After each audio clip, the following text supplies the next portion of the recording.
तो hello guys, मेरे एक और वीडियो में आप सभी का स्वागत है। लेकिन मैं वीडियो स्टार्ट करने से पहले आप सभी से माफ़ी मांगना चाहूँगा कि मैं काफ़ी समय से वीडियो नहीं ला रहा था एंड उसका रीज़न है कि मेरा फ़ोन बिल्कुल ही डेड हो चुका था। लेकिन मैंने हाल ही में एक दूसरा फ़ोन खरीदा है, तो वीडियो अब से कंटिन्यू आएगी। तो चलो अब बिना किसी देरी के वीडियो स्टार्ट करते हैं। तो वीडियो की स्टार्टिंग में हम एक बंदे को देखते हैं जो काफ़ी सारे पेपर्स को लेकर जा रहा था कि तभी एक मोटा बंदा उसके ऊपर चिल्लाते हुए कहता है, झाओ मिंग तुम कहाँ जा रहे हो, यहाँ आओ और मेरा काम करो। उसी के साथ वाली लेडी कहती है, झाओ मिंग तुम कामचोर कहीं के, जाओ मेरे लिए एक कप कॉफ़ी लेकर आओ। हम देखते हैं उस बंदे को जो ठीक है कहकर उनके लिए कॉफ़ी लाने जाने भी लगता है। अगले सीन में हम कैफेटेरिया का सीन देखते हैं जहाँ पर वो बंदा दुखी मन से कॉफ़ी ले रहा था और मन ही मन कह रहा था, क्या मैंने इसी चीज़ के लिए इस कंपनी को ज्वाइन किया था कि मुझे इस कंपनी से बहुत कुछ सीखने को मिलेगा, लेकिन यहाँ आने के बाद मुझे लगता है कि मैं सिर्फ एक तरह का सर्वेंट ही बनकर रह गया हूँ। और यह कहते हुए उदास हो रहा था कि तभी उसके सामने एक लड़की आती है जो उससे कहती है, झाओ मिंग ऐसा लगता है कि तुम्हें कभी कभी उन सबको मना करना आना चाहिए, नहीं तो वो सभी तुमसे अपना काम करवाते रहेंगे।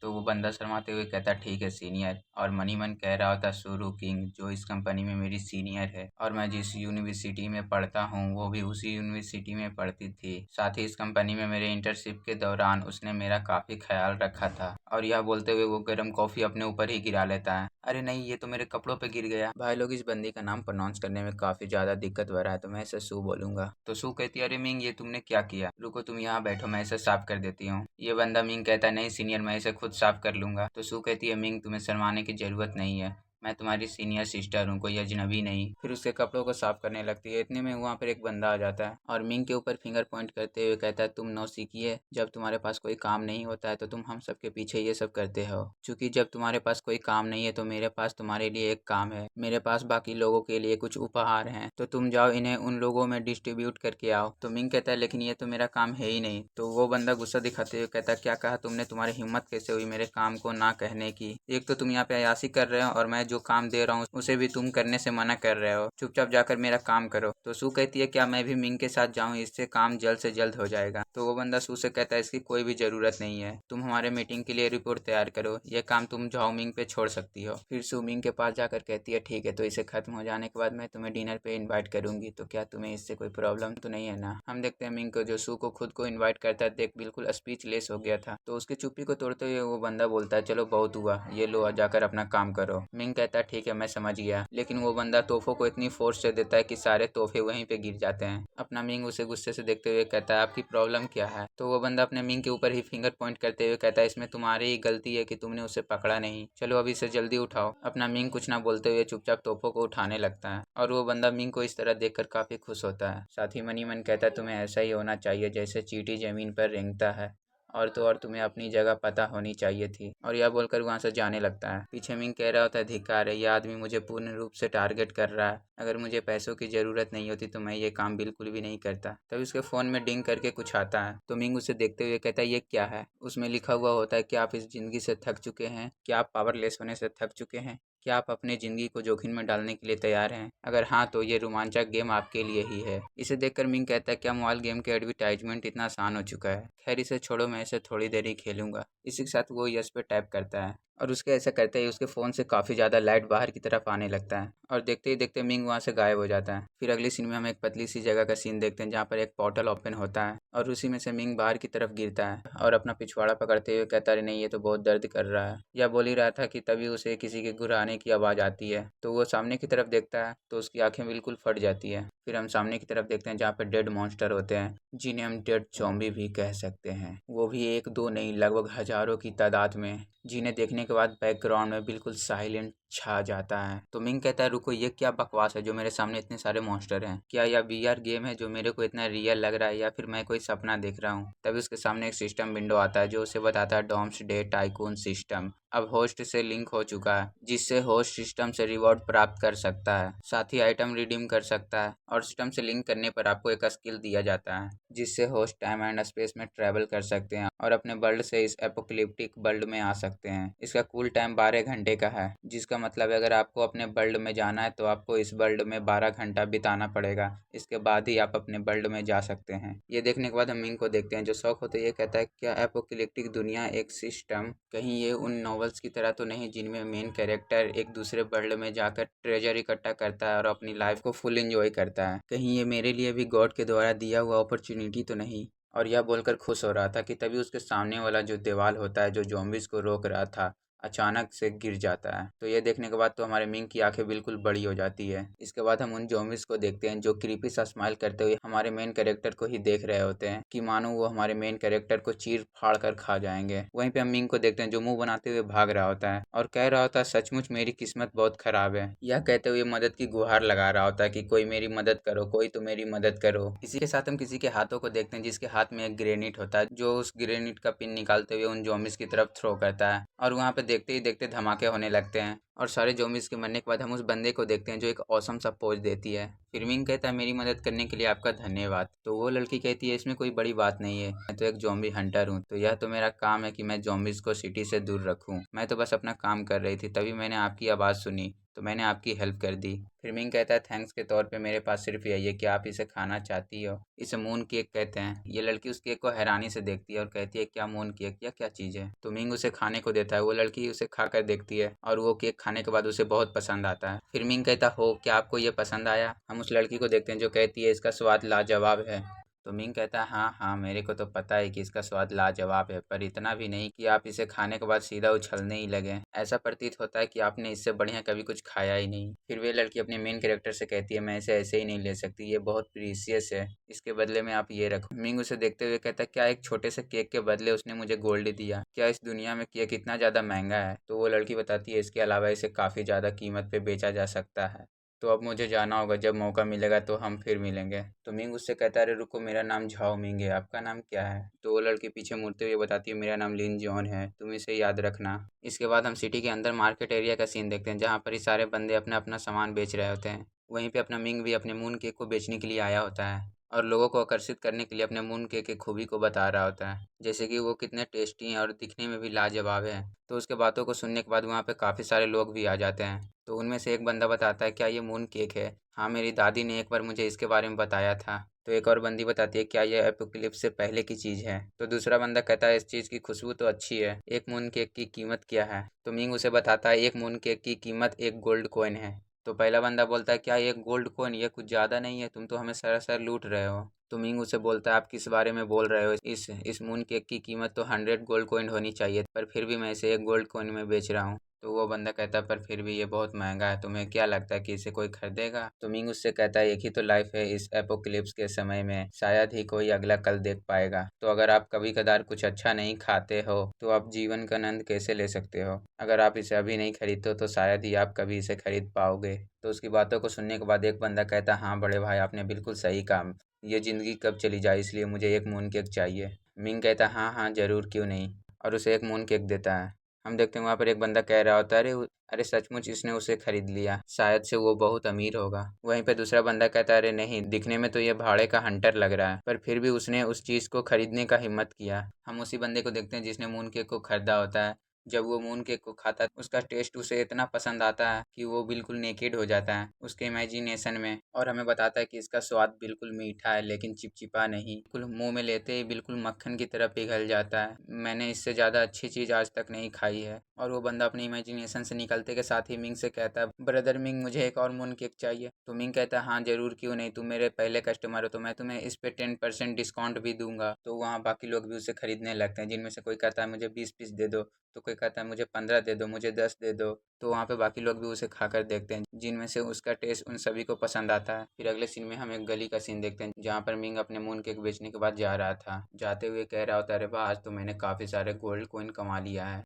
अगर इसी तरह मेरा बिजनेस चलता रहेगा तो मैं अगले कुछ ही महीने में एक विला खरीद सकता हूँ। बोलते हुए काफ़ी खुश हो रहा था कि तभी वहाँ पर एक बंदा आते हुए हमारे मिंग के ऊपर नाइफ तान देता है। हमें उस बंदे को दिखाया जाता है जो एक थिप होता है। वो थिप हमारे मिंग से कहता है, मैं तुम पे काफ़ी समय से नज़र रख रहा था, तुमने आज काफ़ी कुछ कमाया है, तो चलो वो सब एक अच्छे बच्चे की तरह मुझे दे दो, तब मैं तुम्हारी जान को छोड़ दूंगा। हम मिंग को देखते हैं जो मनी मन कहता है, डैम इट, क्या सचमुच मुझे अपने सारे पैसे इसे दे देना चाहिए जिन्हें मैंने इतनी मेहनत से कमाया है? तो वो थिप कहता है, कोई भी होशियारी करने की कोशिश मत करना, अपना सारा कुछ मुझे दे दो। और जब मिंग अपना सामान उसे नहीं देता है तो वो थिप मिंग के ऊपर नाइफ से अटैक कर देता है। मिंग कह रहा होता है, अरे नहीं, सिस्टम कुछ करो। तो सिस्टम अपने मिंग से बताता है, कूल डाउन खत्म हो चुका है, तो क्या आप अपने रियल वर्ल्ड में जाना चाहते हैं? प्लीज़ हाँ या ना में जवाब दें। तो मिंग कहता है, हाँ बिल्कुल, मुझे जल्द से जल्द टेलीपोर्ट कर दो। वो थिप का नाइफ हमारे मिंग के बिल्कुल गले तक आ चुका होता है। वो नाइफ हमारे मिंग को लगने ही वाला होता है कि तभी टेलीपोर्टेशन पोर्टल खुलता है और हमारा मिंग वहाँ से टेलीपोर्ट हो जाता है। वो थिप शौक होते ये कहता है, हाँ ये क्या हुआ, वो बंदा कहाँ गया।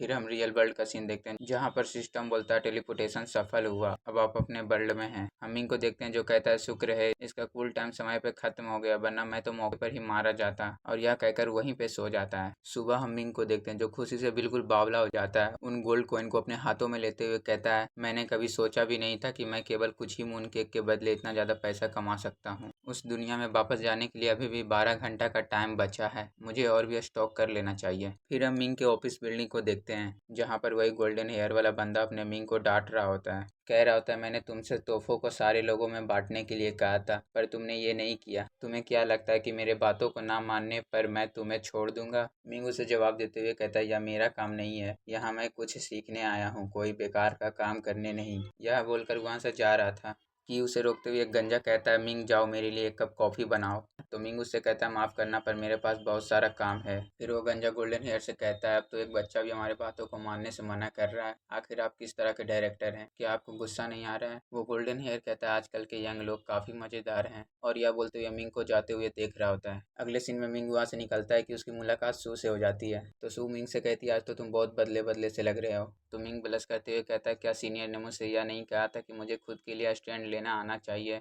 और मनी मन कहता है, पैसा सचमुच लोगों के सोच को बदल देता है, इतना सारा पैसा होने के बाद मुझे खुद का स्टैंड लेने में सहायता मिला। फिर अपने घड़ी को देखते हुए कहता है, समय लगभग हो चुका है। अगले सीन में हम उसे दूसरे वर्ल्ड में रैंडम किसी जगह पे देखते हैं। सिस्टम उसे बताता है, टेलीपोर्टेशन का कोई स्पेसिफिक स्थान नहीं है, इसलिए हम आपको रैंडम किसी भी जगह पे टेलीपोर्ट कर देते हैं। मिंग कहता है, चलो छोड़ो इसे, मेरा मेन प्रायोरिटी है बहुत सारा पैसा कमाना, लेकिन मैं इस समय किस जगह पर हूँ। यह बोल रहा होता है कि तभी उसके पीछे से उसके शोल्डर पर कोई हाथ रखता है। मिंग कहता है, क्या मेरे सिवा यहाँ पर कोई और है, और उससे पूछता है, ब्रो हम कहाँ पर हैं। लेकिन जब वो पीछे मुड़ता है तो उसे वहाँ पर कोई बंदा नहीं दिखता है, बल्कि एक बंदे की जगह पर ही ज़ॉम्बीज होता है। तो मिंग भागते हुए कहता है, अरे नहीं, फिर से नहीं, मैं जब भी इस दुनिया में आता हूँ मेरी मुलाकात सबसे पहले इन ज़ॉम्बीज से क्यों होती है, मैं सचमुच अनलकी हूँ। और एक कैन फूड निकालते हुए कहता है, ज़ॉम्बीज के बच्चे ले कैन फूड खा, बट मेरा पीछा छोड़, मैं बिल्कुल भी टेस्टी नहीं हूँ, तो बेहतर होगा कि तुम ये खाओ। और यह बोलते हुए उन कैन फूड को उनके ऊपर फेंक देता है। वो ज़ॉम्बीज भी अपने मेन कैरेक्टर को छोड़कर उस खाने को खाने लगते हैं। यह मौका देख मिंग एक पत्थर के पीछे छुप जाता है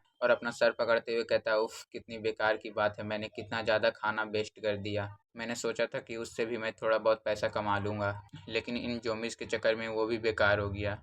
हम उन ज़ॉम्बीज़ को देखते हैं जो अपनी भाषा में घर घर कह रहे होते हैं। तो मिंग कहता है, ऐसा लगता है कि तुम्हें मेरा खाना पसंद नहीं आया, आएगा भी कैसे, तुम तो इंसानों का मांस खाने वाले ज़ॉम्बीज़ हो ना। और यह बोलकर सिस्टम में कुछ ढूंढने लगता है, कुछ फाइटिंग के रिलेटिव, जिससे कि वो उन ज़ॉम्बीज़ से फाइट कर सके। लेकिन मिंग सिस्टम से क्या लेता है वो हमें बताया नहीं जाता। इसके बाद मिंग कहता है, तुम ज़ॉम्बीज़ आ जाओ। तो एक ज़ॉम्बीज़ घड़ घड़ कहते हुए उसके ऊपर अटैक करने के लिए आ जाता है, लेकिन हमारा मेन कैरेक्टर उस ज़ॉम्बीज़ के पेट में एक ताइक्वांडो मारता है, जिससे कि वो ज़ॉम्बीज़ दूर जाकर गिरता है। मिंग उस ज़ॉम्बीज़ को मारने के बाद कहता है, हाँ भाई,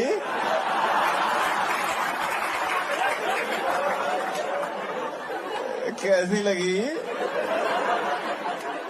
आगे स्वाद। इसके बाद हमें उस समय का सीन दिखाया जाता है जब मिंग ने सिस्टम से क्या लिया था। तो मिंग सिस्टम में चेक करता है तो सिस्टम उसे 4 स्किल दिखाता है, जिसमें कि फर्स्ट स्किल का नाम है sunflower collection art. Second skill का नाम है the art of hunting a dog, जिससे कि तुम किसी भी डॉग को मार सकते हो। थर्ड स्किल का नाम है टोड स्मैश, जिसमें तुम किसी को भी अपने नीचे दाब सकते हो। फोर्थ स्किल में है डिस्ट्रॉय माउंटेन पाम की, जिसकी मदद से तुम किसी भी बंदे को एक ही झापड़ में सुला सकते हो। तो मिंग इन सब स्किल में से पहले स्किल सनफ्लावर कलेक्शन आर्ट को चूज करता है। फिर सीन प्रेजेंट में आता है। इसी तरह मिंग अपने स्किल का यूज करते हुए उन ज़ॉम्बीज को मारता है और कुछ ही देर में वहाँ के सारे ज़ॉम्बीज खत्म हो जाते हैं। सारे ज़ॉम्बीज को मारने के बाद मिंग कह रहा होता है, सिस्टम ने जो स्किल दिया है मुझे, उसकी मदद से मैं अब 3 ज़ॉम्बीज को एक साथ मार सकता हूँ। तभी वहाँ पर एक गाड़ी आती है जिसमें कि 2 बंदे होते हैं। तो पहला बंदा गाड़ी से बाहर आते हुए कह रहा होता है, वह क्या फाइटिंग है, मुझे तो लगा कि तुम मारे जाओगे, इसलिए हम तुम्हारी मदद करने के लिए आ रहे थे, पर तुमने तो उन्हें अकेले ही संभाल लिया।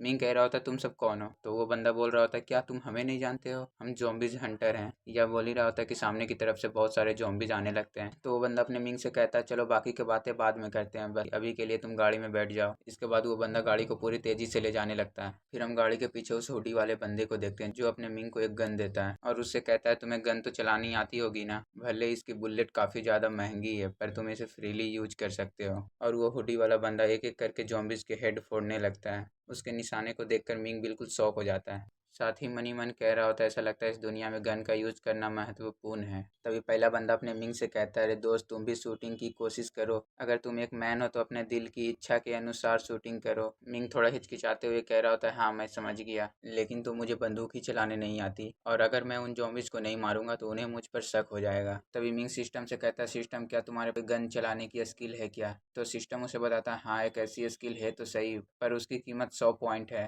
तो मिंग उससे कहता है, चलो कोई ना, तुम ले सकते हो। फिर वो भी उन ज़ॉम्बीज़ को मारने लगता है, तुम सालों बिना भेजो के खोपड़ियों, ये लो मेरा गोली खाओ। इसी तरह धीरे धीरे सारे ज़ॉम्बीज़ मरने लगते हैं। तभी उन ज़ॉम्बीज़ के बीच में से उनकी तरफ एक ज़ॉम्बीज़ आने लगता है। तो मिंग शौक होते हुए कह रहा था, अरे ये कौन सा ज़ॉम्बी है, इसके ऊपर तो मेरे गोलियों का कोई असर ही नहीं हुआ। तो हुडी वाला बंदा बताता है, ये एक म्यूटेड ज़ॉम्बी है जिसकी रफ्तार बाकी नॉर्मल ज़ॉम्बी से काफ़ी ज़्यादा है, और तो और इसकी मोटी चमड़ी जो गोलियों को भी रोक सकती है। यह बोलता ही है कि वो ज़ॉम्बीज़ उस हुडी वाले बंदे पे अटैक कर देता है। मिंग कहता है, अरे उससे बचो, पर फिर भी वो म्यूटेड ज़ॉम्बी उस हुडी वाले बंदे को गले से पकड़ लेता है। वो हुडी वाला बंदा कह रहा होता है, अब तो मैं गया, मुझे उम्मीद नहीं था कि मैं आज ही मारा जाऊंगा। वो म्यूटेड ज़ॉम्बी उस बंदे को ज़मीन पर पटक देता है। तो मिंग उसे मारता है देख कहता है, तुम बास्टर्ड ज़ॉम्बी, तुम भाड़ में जाओ, मैं तो आज तुम्हें मार कर ही रहूंगा। और यह बोलते हुए उसके ऊपर अटैक करने के लिए बढ़ जाता है, और एक जंप लेते हुए उसके मुंह में दे देता है, आई मीन गन की नली दे देता है, और उसके मुंह में गोलियां भर देता है। अगर तुम्हें भूखी लगी है तो मेरा गोली खाओ,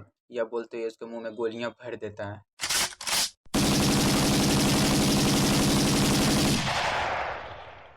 उस ज़ॉम्बीज़ को मारने के बाद मिंग हाँफ रहा होता है कि तभी वहाँ पर ही पहला बंदा आते हुए कह रहा होता है, भाई मिंग तुम तो छुपे रुस्तम निकले, तुमने तो एक म्यूटेड ज़ॉम्बी को मार दिया। तो मिंग उससे कहता है, तुमने तो मेरी जान बचाई है तो मैं उसे कैसे मरने दे सकता था। फिर वो हुडी वाला बंदा उस म्यूटेड ज़ॉम्बी के पास जाता है और उसके डेड बॉडी से एक ब्लू क्रिस्टल निकालता है, जिसे देखकर मिंग कहता है, ये क्या चीज़ है। तो पहला बंदा बताता है, ये हर एक ज़ॉम्बीज़ के अंदर से निकलता है, ये एक सेकंड क्लास का कोर है, और तो और इसे 1 से लेकर 9 तक के रैंक में बांटा गया है। बेसिकली तुमने जिस म्यूटेड ज़ॉम्बी को मारा है वो एक सेकंड क्लास का ज़ॉम्बी था, और यह एक सेकंड क्लास का म्यूटेड कोर है। वो हुडी वाला बंदा उस कोर को मिंग को देते हुए कहता है, ये तुम्हारा है, तुम इसे रख सकते हो। तो मिंग कह रहा होता है, पर यह तो बहुत कीमती है, क्या सचमुच मैं इसे रख सकता हूँ? वो हुडी वाला बंदा कहता है, हाँ बिल्कुल तुम इसे रख सकते हो, क्यों है ना टीम लीडर। तो पहला बंदा टीम लीडर है तो मैं इसे आगे से टीम लीडर ही कहूंगा। तो टीम लीडर कहता है, चलो शर्माओ मत, एक सेकंड क्लास का ज़ॉम्बी कोर हमारे लाइफ से ज़्यादा इम्पोर्टेंट नहीं है। वैसे भी हमारे पास नॉर्मल ज़ॉम्बीज़ के काफ़ी सारे कोर हैं, भले ही ये उस म्यूटेड ज़ॉम्बी जितना कीमती तो नहीं, बट हमारे गोला बारूद खरीदने के काम तो आ ही जाएगा। अगर मैं इसे अपनी वे में बोलूँ तो बेसिकली हम इसे करेंसी के तौर पे भी यूज कर सकते हैं। फिर मिंग कुछ सोचते हुए कहता है, हालांकि ज़ॉम्बीज़ का शिकार करना खतरनाक है पर ये ज़्यादा फायदेमंद है। तभी टीम लीडर उसके कंधे पे हाथ रखते हुए कहता है, मिंग क्या सोच रहे हो, तुम्हारी निशानेबाजी बहुत अच्छी है तो क्यों ना तुम मेरे टीम में शामिल हो जाओ। मिंग कहता है, हाँ लेकिन मैंने इसके लिए कुछ सोचा नहीं है। तभी हुडी वाला बंदा कहता है, इसकी फिक्र मत करो, टीम लीडर जब भी किसी अच्छे बंदे से मिलता है उसे अपने टीम में शामिल करने की कोशिश करता है। तो टीम लीडर कहता है, चलो ठीक है, मैं तुम्हें इसके लिए फोर्स नहीं करूंगा, चलो गाड़ी में बैठो, हम पास ही के बस्ती में चलते हैं।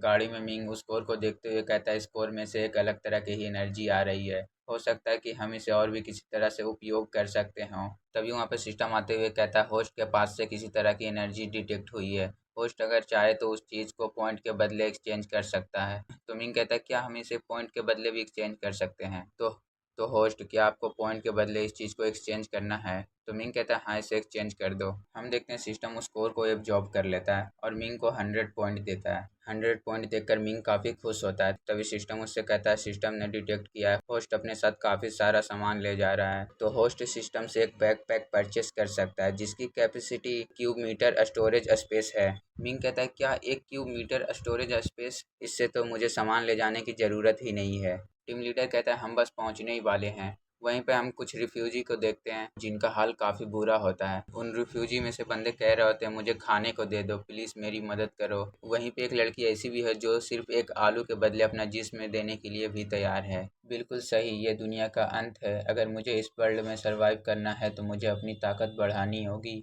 वरना मैं भी इन्हीं की तरह होकर रह जाऊंगा। इसके बाद हम टीम लीडर को देखते हैं जो रिफ्यूजी कैंप तक पहुंच चुका होता है। तो एक गार्ड उसे रोकते हुए कहता है, रुक जाओ, इससे आगे जाने के लिए तुम्हारे पास परमिट होना चाहिए, अगर तुम्हारे पास परमिट नहीं है तो तुम इससे आगे नहीं जा सकते हो। तो टीम लीडर गाड़ी से निकलता है तो वो गार्ड करने वाला बंदा टीम लीडर को देखकर कहता है, कैप्टन आप तो कैंप से बाहर गए थे ना, आपका सफर कैसा रहा? टीम लीडर कह रहा था, अच्छा ये सब छोड़ो, ये रहा मेरा पास। वैसे मुझे तुमसे एक हेल्प चाहिए, मेरे ब्रदर को भी अंदर जाना है। तो वो बंदा कह रहा होता है ये थोड़ा मुश्किल है, पर ये अगर कैप्टन के लिए है तो मैं इतना तो कर ही सकता हूँ। इसके बाद हमें थोड़ा रिफ्यूजी कैंप को दिखाया जाता है, जिसे चारों तरफ से वॉल की मदद से घेरा गया होता है कि एक भी ज़ॉम्बीज़ अंदर ना आ पाए। इसके थोड़ी देर बाद हम मिंग को देखते हैं, जिसे अपना पास मिल चुका होता है। तो वो टीम लीडर को इसके लिए धन्यवाद कह रहा होता है। तो टीम लीडर मिंग से कहता है तुम बहुत बेनर्म हो, हमें कुछ काम करने जाना है, तो चलो हम यहीं विदा लेते हैं। मिंग उसे जाते हुए कहता है चलो ठीक है, बाद में मिलते हैं। वो हुडी वाला बंदा कहता है ठीक है, बाद में मिलते हैं।